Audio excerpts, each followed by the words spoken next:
titulares. Corte adelantará elecciones para elegir a su titular para los próximos 3 años. Proyecto que reforma las leyes del IES y BIES pasó a primer debate. Prefecturas logran un acuerdo de cruce de deudas con Finanzas y el Banco de Desarrollo. 2 procesos se reactivaron en contra de Daniel Salcedo tras su detención. Grupo terrorista es señalado del asesinato del fiscal Manavita. Alerta en Brasil por crisis humanitaria de indígenas Yanomami. Y en los deportes, en la Copa del Rey Barcelona avanzó a cuartos y el Real Madrid quedó eliminado.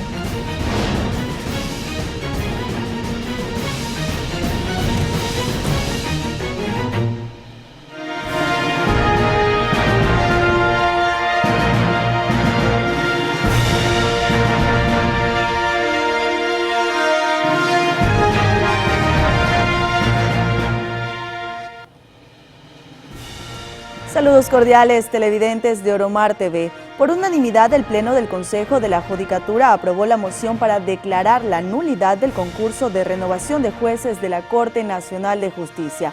En otro tema, el gobierno anunció que la comisión de alto nivel que enviará a Estados Unidos a Ecuador para ayudar a combatir el crimen transnacional llegará la próxima semana. Iniciamos.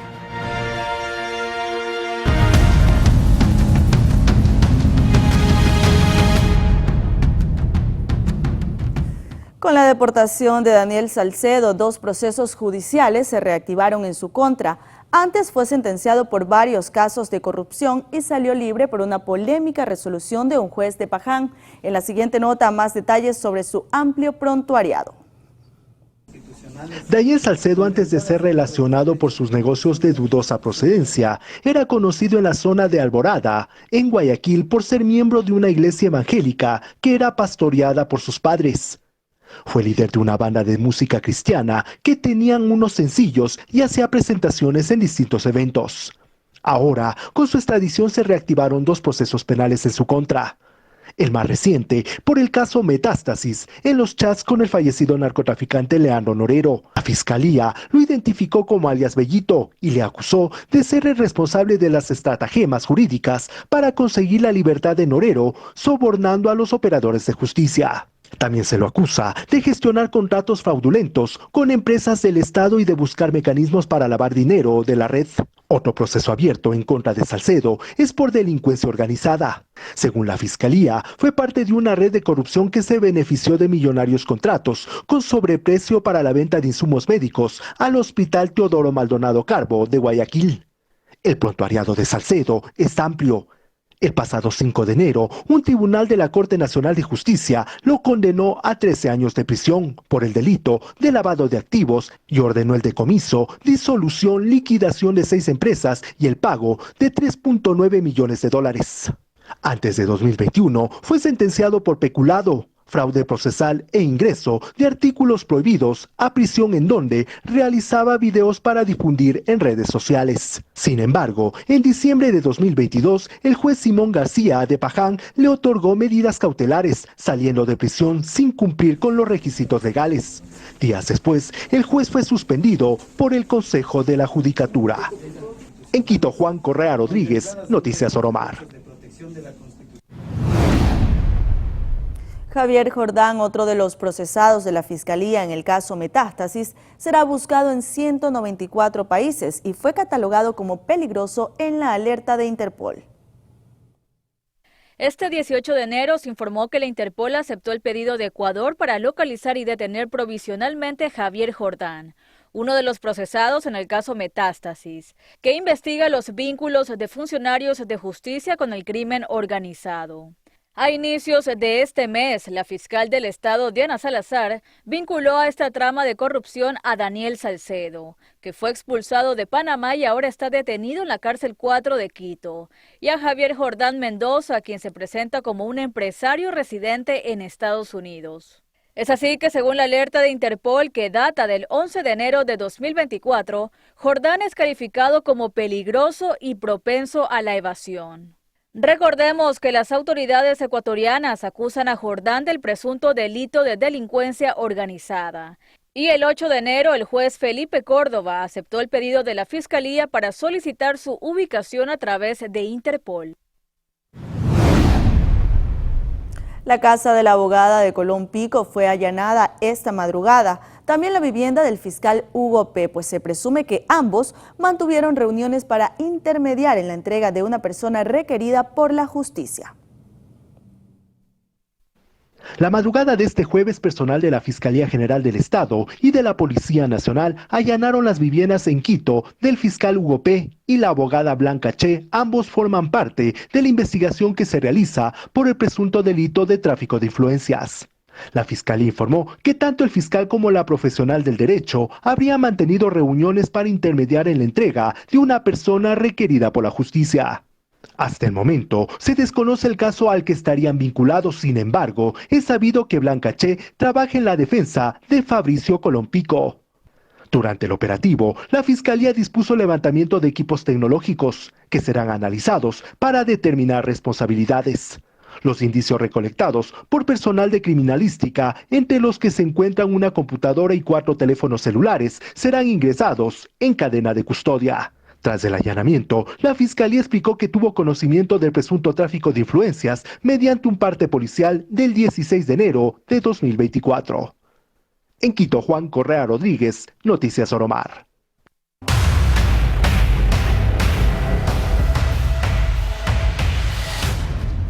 Pasamos a hablar de temas legislativos. La Comisión de Fiscalización recomendó al Pleno enjuiciar políticamente al exministro Esteban Bernal por una presunta vulneración de derechos a grupos de atención prioritaria.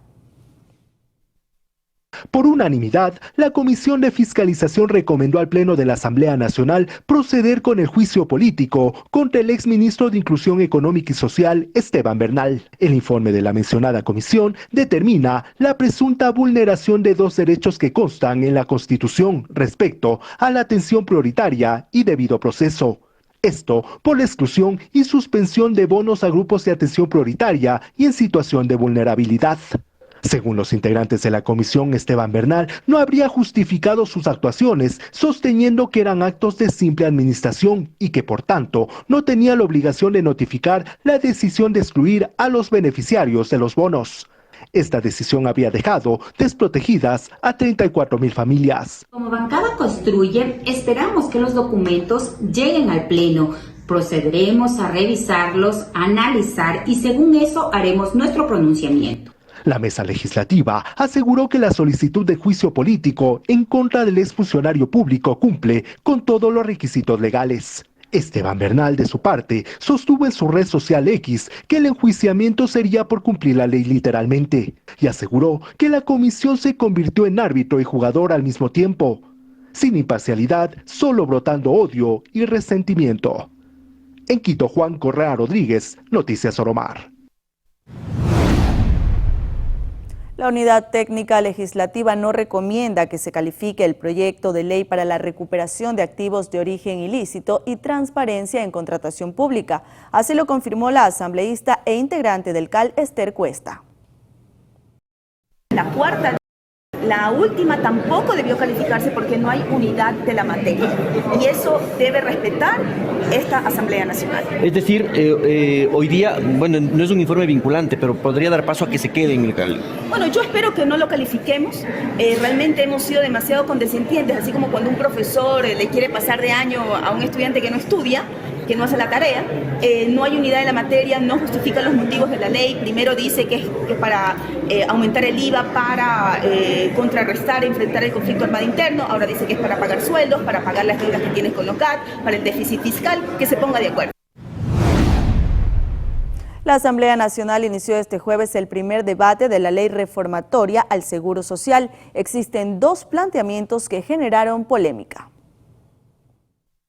En la legislatura, el informe para primer debate del proyecto de ley reformatorio a la Ley de Seguridad Social ya genera controversia. Este jueves hubo el análisis de este paquete alternativo, lleno de discusiones, críticas y aportes. Entre los puntos que se estudian está el del cambio de la conformación del directorio, que pasaría de 3 a 5, al que se sumarían un representante más de los empleados. Uno de los planteamientos es que el Banco del Pacífico pase a manos del IES. El proponente de las reformas, Henry Llanes, ha justificado esta propuesta debido a la deuda añeja del Estado al IES, que hasta el año pasado superaba la astronómica cifra de 12.500 millones de dólares. Que el Estado transfiera las acciones del Banco del Pacífico al Seguro Social. Sin embargo, ya hubo el cuestionamiento a la propuesta del traspaso del Banco Pacífico debido al pésimo historial del manejo de dineros por parte del seguro. Imagínense si le damos también el Banco del Pacífico. Otro de los elementos importantes que tiene este proyecto de ley alternativo a la reforma al Seguro Social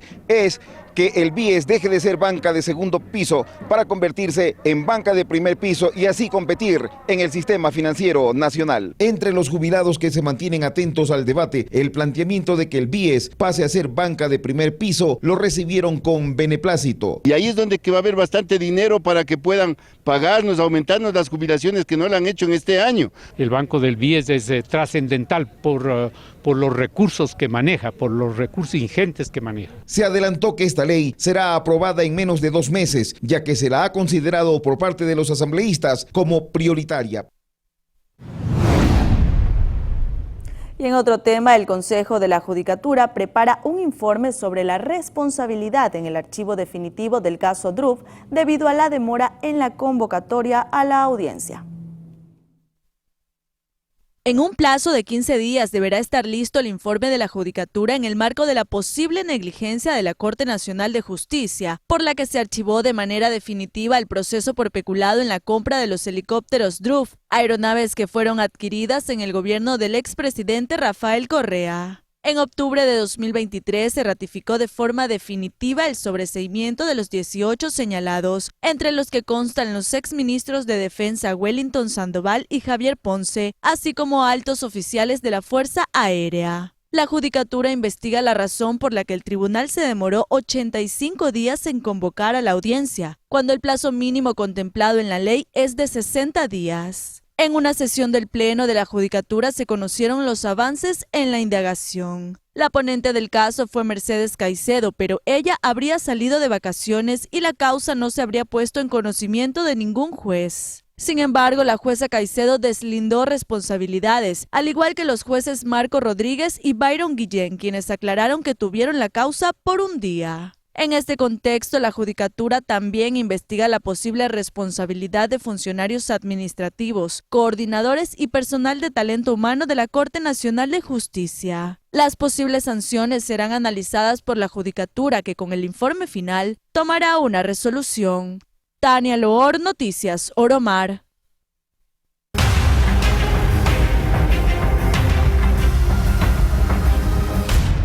El denominado grupo terrorista Los Chone Killers son señalados como autores materiales del asesinato del fiscal César Suárez. Así lo determinan las primeras investigaciones de las unidades especializadas de la policía.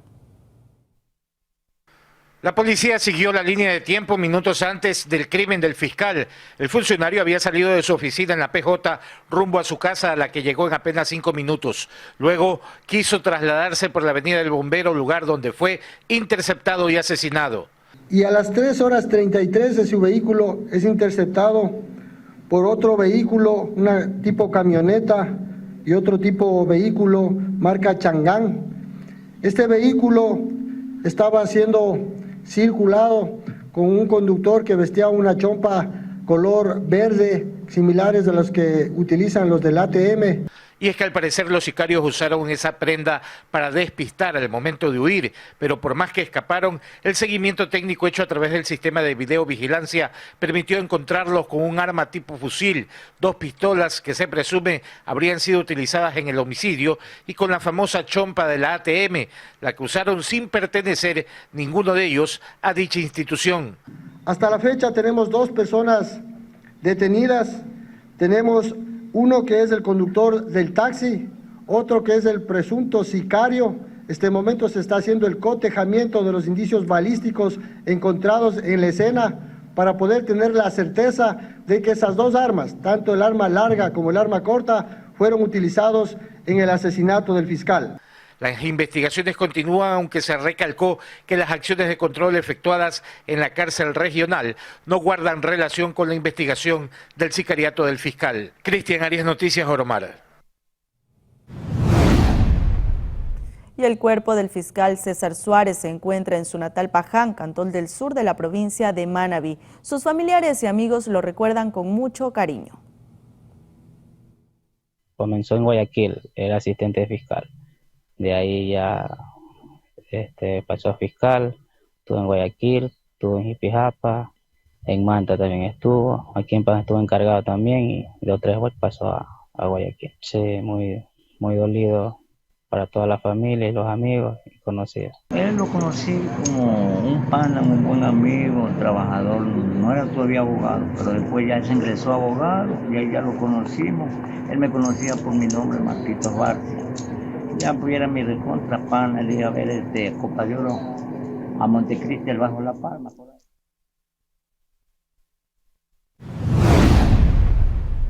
Siguiendo con este tema, los dos procesados por el crimen del fiscal quedaron con prisión preventiva y fueron trasladados a la penitenciaría del Litoral. La instrucción fiscal será de 30 días.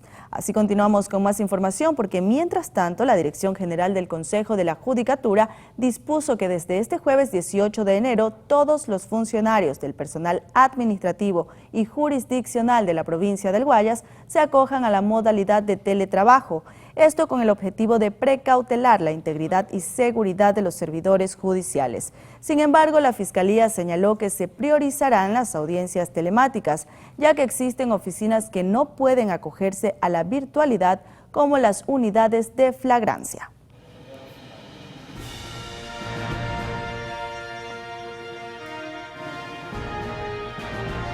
Momento de una pausa comercial, amigos. Continúen en nuestra sintonía que ya volvemos con más información para ustedes.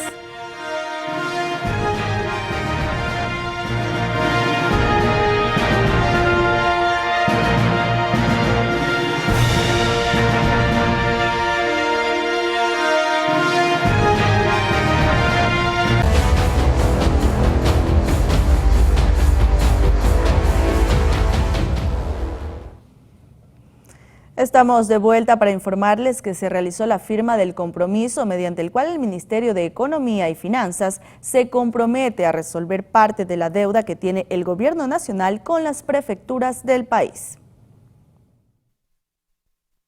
El CONGOPE realizó algunos planteamientos encaminados al pago de la deuda que mantiene el Gobierno Nacional con las prefecturas del país por un monto aproximado de 640 millones de dólares. Uno de ellos es el cruce de deudas con el Banco de Desarrollo. A partir de múltiples reuniones mantenidas entre autoridades, los equipos técnicos de las 23 prefecturas, los equipos técnicos del Ministerio de Finanzas, los equipos técnicos del Banco de Desarrollo del Ecuador y el CONGOPE, se han podido identificar y concretar el cruce de deudas que mantiene el Gobierno Nacional con los gobiernos provinciales, con los créditos vigentes que mantienen las prefecturas con el Banco de Desarrollo del Ecuador. Hasta el momento, 19 prefecturas han decidido aceptar la entrega de bonos en dación de pago por un monto total de 144 millones de dólares. De esos 144 millones, 106,8 millones permitirán cerrar y abonar operaciones de crédito con el BEDE. Y 33,3 millones servirán de abono a deudas que mantienen los gobiernos locales con proveedores. Este acuerdo representa una disminución del 30% del total de la deuda. Por otro lado, magistrados adelantarán la elección del nuevo presidente de la Corte Nacional de Justicia. La resolución se aprobó la tarde de este jueves. Trascendió que entre el 26 de enero y el 2 de febrero se escogerá al titular del máximo tribunal. El nuevo presidente de la Corte debe ser elegido con 12 de 21 votos. Solo hay 15 jueces titulares. Se conoció que los 6 restantes deberán ser designados de un concurso que organice el Consejo de la Judicatura. Y el presidente Daniel Noboa ratificó este 17 de enero 10 de las 11 preguntas enviadas para la consulta popular. Esto luego que la jueza Teresa Núquez le diera un plazo de 24 horas.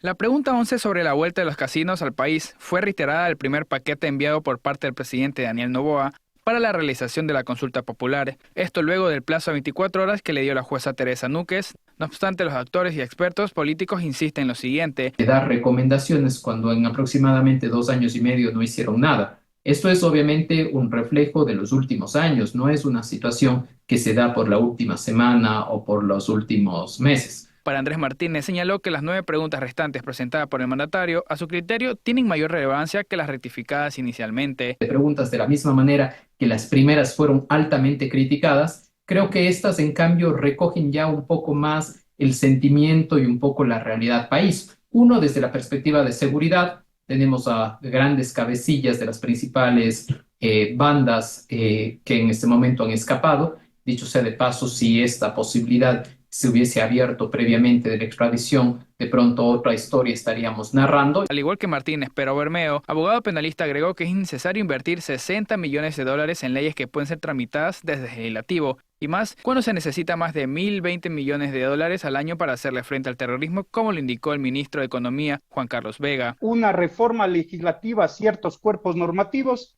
no hace falta entonces ninguna consulta popular.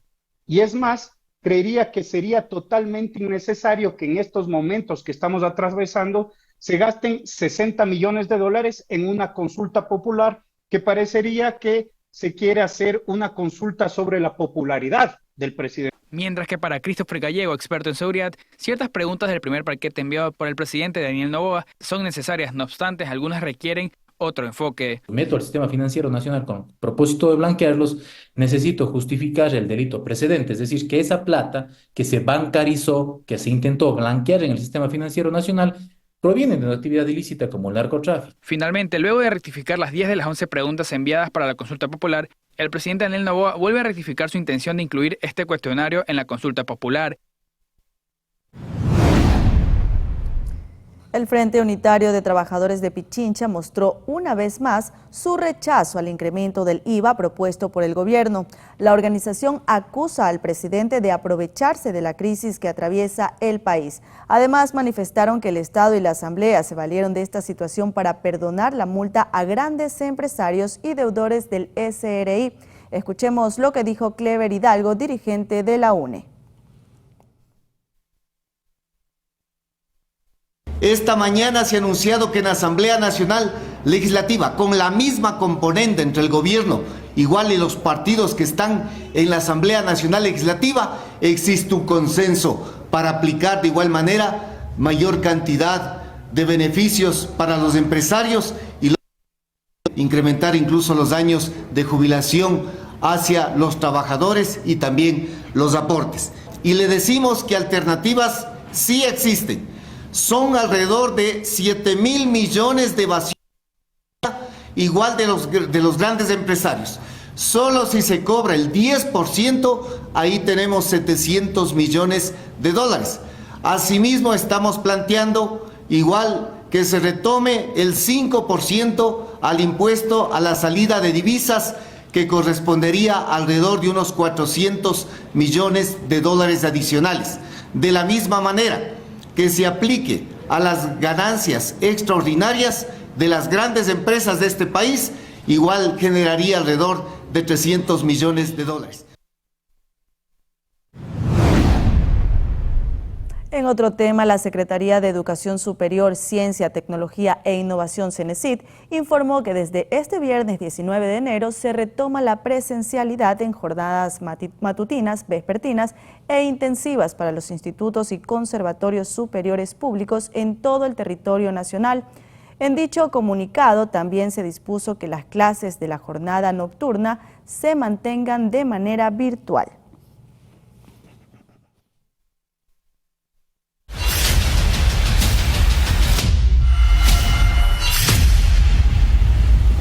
Desde tempranas horas de este jueves, las Fuerzas Armadas y la Policía Nacional montaron un operativo de control al interior del Centro de Privación de Libertad Guayas número 4, pese a que en primer momento se pensó que tendría alguna relación con la investigación del crimen del fiscal Suárez. El alto mando policial precisó que se trataba de un control de rutina. Tanto elementos de las Fuerzas Armadas como de la Policía Nacional compartieron esta operación coordinada que pretende preservar el orden en el interior del centro penitenciario.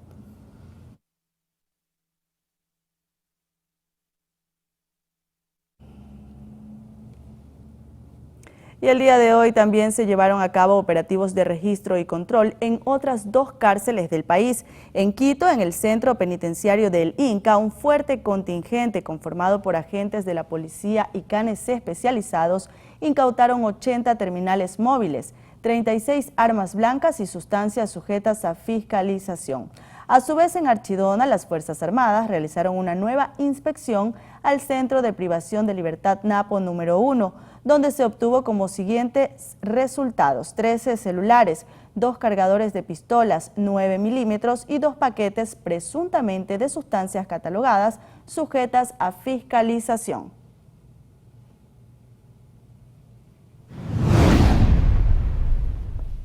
Y ahora les contamos que los sectores productivos de Quito proponen 6 medidas para enfrentar la crisis económica generada por la actual situación de inseguridad y el toque de queda.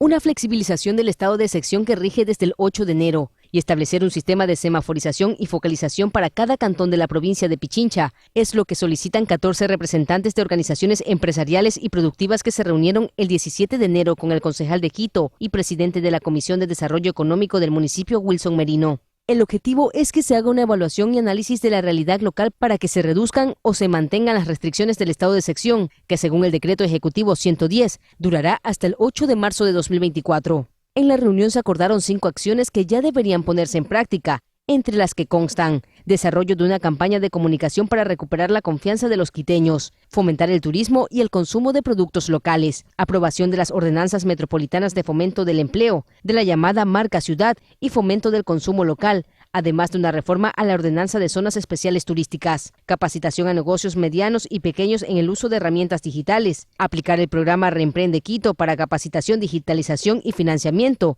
e impulsar rueda de negocios, enlaces comerciales y ferias inclusivas. En el encuentro, los empresarios advirtieron que existe una cadena de afectación que amenaza a la economía local y al empleo. María José Pino Argote, Noticias Oromar. Y tras la declaratoria de estado de excepción, las cancelaciones de reservas de tours y hoteleras han aumentado considerablemente. El actual escenario del país complica que el gremio pueda cumplir sus proyecciones. Los hoteleros y agentes de viaje de Ecuador cuantifican en un 60% la pérdida de reservas turísticas procedentes del extranjero. La crisis se produce luego de la declaración del estado de guerra interna por parte del gobierno, que entre otras cosas implica el toque de queda en todo el país. Solo durante la primera semana de estado de excepción, el sector hotelero del país perdió un 60% de sus reservaciones y a la fecha la tónica no ha variado.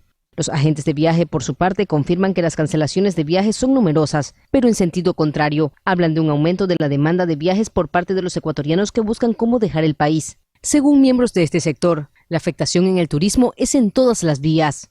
Turistas extranjeros que deciden no viajar al país, nacionales que están temerosos de viajar internamente y también empresarios que cancelan sus viajes corporativos. En un inicio se tenía gran expectativa de superar las ganancias generadas en 2019. Sin embargo, dada la situación de inseguridad y estancamiento económico que vive el país, cumplir el objetivo es complejo, pues según el presidente de la Federación de Cámaras de Turismo del Ecuador, Holbach Muñetón, ante el actual escenario, hablar de proyecciones y planificación a largo plazo resulta imposible.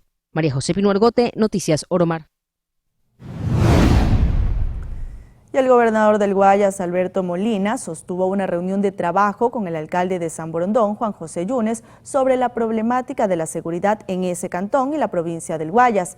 Molina resaltó los avances de San Borondón en materia de tecnología al servicio de la seguridad ciudadana, al contar con su propio centro de videovigilancia, el cual trabaja de manera coordinada con Daule y Guayaquil para unir esfuerzos en la lucha contra la delincuencia. El alcalde Yunes, por su parte, puso a la disposición del gobierno central los recursos que su ciudad ha invertido para hacer de ella una de las más seguras en el país. el presidente ha decretado justamente una emergencia que estamos viviendo, una guerra asimétrica, una guerra despiadada por estas bandas criminales que azotan el país. Pero ahí están nuestras Fuerzas Armadas, está nuestra policía y están las autoridades trabajando justamente para disminuir la violencia, porque esto no apareció de pronto. Esto ha sido una especie de metástasis que ha venido ganando el cuerpo social, pero ahí están las autoridades, está la ciudadanía para hacerle frente a esta situación que vive el país. Hemos expuesto la situación de San Borondón actualmente, que es muy conocida ya por el señor gobernador y diferentes entidades, y más que nada ratificar. Momento de una nueva pausa comercial, amigos, pero no cambien de canal porque enseguida volvemos para revisar los sucesos de último momento. Ya volvemos.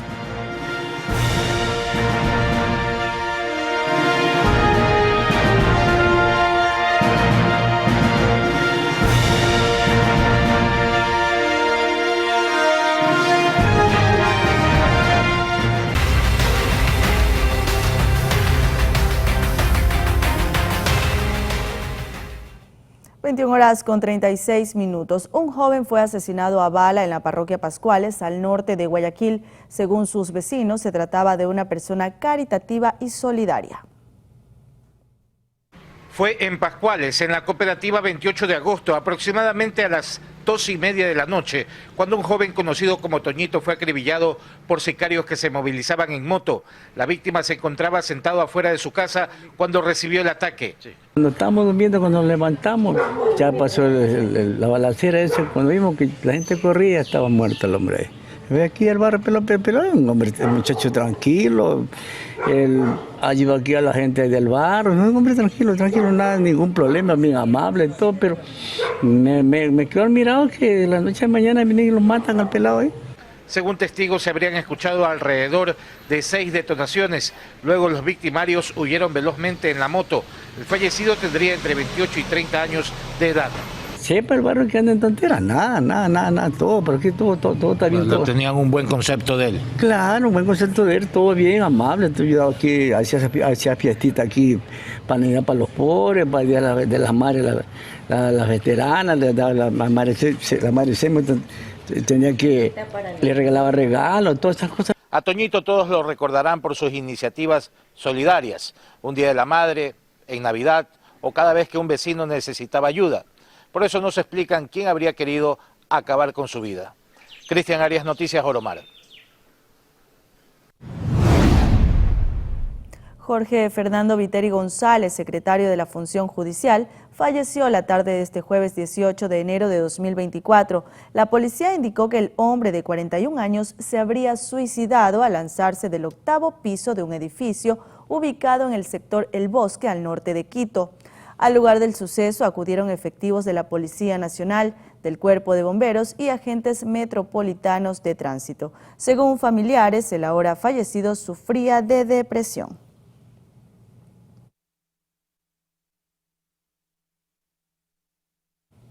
Por otro lado, la Policía Nacional informó que ante el robo registrado este 18 de enero en un local comercial en el distrito Pascuales, sector Mucholote 1 en Guayaquil, sus unidades especializadas se movilizaron al lugar para verificar y recabar información que ayude a identificar y capturar a los autores. En los videos aficionados que circulan en redes sociales se puede observar cómo sujetos armados ingresaron al sitio para apoderarse de los bienes. Asimismo, se escucharon detonaciones de armas de fuego. Por ahora se desconoce el monto de lo sustraído.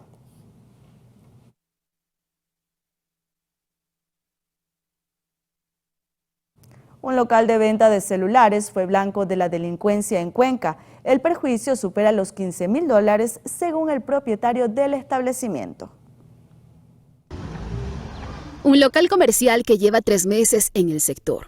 En la esquina de las calles Manuel Vega y Simón Bolívar, centro de Cuenca, fue blanco de la delincuencia. El hecho quedó registrado en cámaras de seguridad. Ocurrió la tarde del miércoles 17 de enero de 2024. 4 delincuentes irrumpieron las actividades normales del local en ese momento, sustrayéndose aproximadamente 25 equipos todos de gama alta, el valor supera los $15,000 de lo sustraído. El propietario, que prefiere reservar su identidad, aún no cree lo sucedido, pues considera que su negocio se ubica en una zona transitada. Cree que los 4 sujetos, los 2 hombres y 2 mujeres que se hicieron pasar por clientes, previamente analizaron el escenario. Cómo eran las actividades, a qué hora los chicos se turnaban para salir a la hora del almuerzo, cuándo regresaba, cuándo le tocaba salir a la otra persona. Un día antes, el día martes para ser más exactos, una de las 4 personas, la que tiene cabello rizado en el video, se acercó a realizar la separación de un equipo, ¿sí?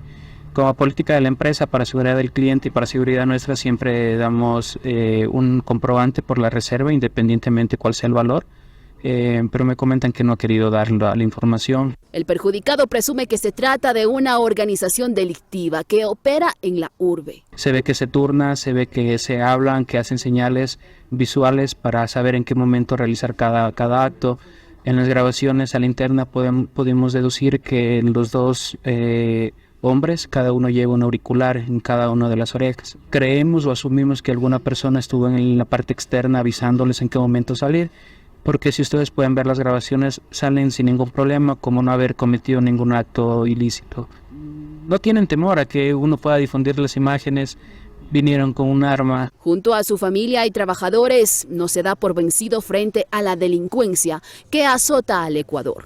Por lo contrario, llama a la unión entre vecinos. A las autoridades pide mayor presencia policial, pues como vemos, hasta el cierre de este reporte no se observó agente alguno por el sector. Mucha atención con esta información. Una cantidad de $2,000 habría pagado una mujer a cambio de documentos falsos para obtener el pasaporte de su hijo en el registro civil.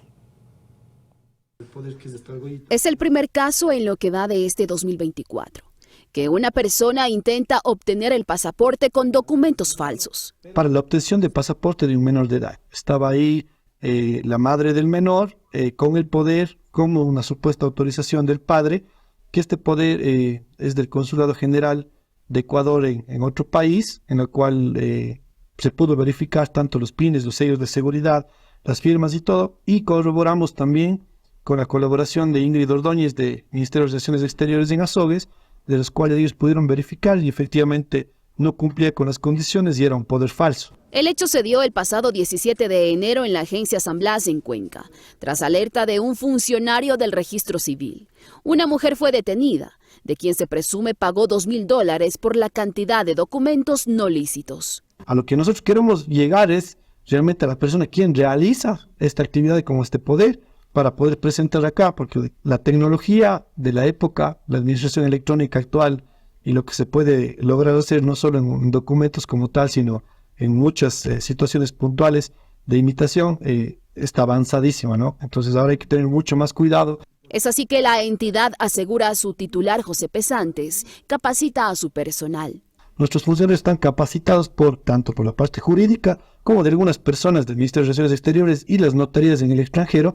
Lo que queremos es cortar el tema de corrupción. Aquí realmente ya no hay el tramitador que obtiene un turno para el registro civil porque estamos con turnos al día. No queremos que paguen ni un solo dólar si quieren el agendamiento en la parte exterior.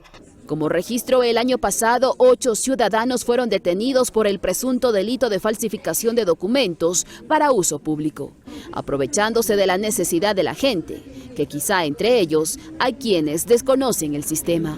Se acerquen directamente al registro civil, al módulo de soporte. Aquí les damos la información, los pasos a seguir e incluso les ayudamos con el agendamiento para que ya únicamente vengan acá la fecha y la hora indicada y obtengan su pasaporte o realicen el trámite puntual que corresponde. En tanto, por acá mensualmente se emiten 12,000 pasaportes. Cabe mencionar que el 60% de los documentos de identidad pertenecen a usuarios de otras localidades de la Sierra y Costa.